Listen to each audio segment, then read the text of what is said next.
শুধুমাত্র রানিং করে যারা ওজন কমানোর চেষ্টা করতেছেন তাদের একটা প্রবলেম দেখা যায়, আর সেটা হচ্ছে তাদের ওজন তো কমে যায় বাট তাদের শরীর ঝুলে যায়।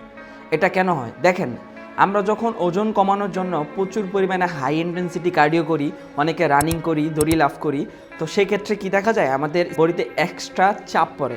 আমাদের ক্যালোরি বার্ন তো ঠিকই হয় কিন্তু এক্সট্রা চাপ পড়ে। এই চাপের কারণে আমাদের বডি একটা হরমোন রিলিজ করে, আর সেই হরমোনের নাম হচ্ছে কর্টিসল। আর এই কর্টিসল হরমোনের কাজ হচ্ছে আমাদের শরীরে যদি কোনো ধরনের চাপ প্রয়োগ সৃষ্টি হয় কিংবা কোনো বিপদ বুঝতে পারে, তাৎক্ষণিক সেই কর্টিসল হরমোনের লেভেল বাড়িয়ে দেয়।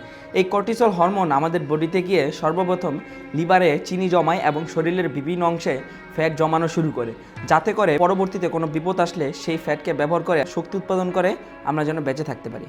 তাই আপনাদের অবশ্যই আমি সাজেস্ট করব, যারা ওজন কমানোর চেষ্টা করছেন তারা অবশ্যই প্রতিদিন 1 ঘন্টা ওয়েট ট্রেনিং করবেন। আপনি বাসায়ও বডি ওয়েট দিয়ে করতে পারেন বা জিমে গিয়েও ওয়েট ট্রেনিং করতে পারেন। এটা মাস্ট ইম্পর্টেন্ট, কারণ ওয়েট ট্রেনিং করলে আপনার শরীরে টেস্টোস্টেরন হরমোন বৃদ্ধি পাবে, আর এই হরমোনের কাজ হচ্ছে আপনার শরীরে মাসেলের পরিমাণ বেশি রাখবে আর ফ্যাটের পরিমাণ কম রাখবে। সো শুধু সুন্দর আর ফিট থাকতে চান তাহলে অবশ্যই ওয়েট ট্রেনিংয়ের সাথে সাথে কার্ডিও করবেন।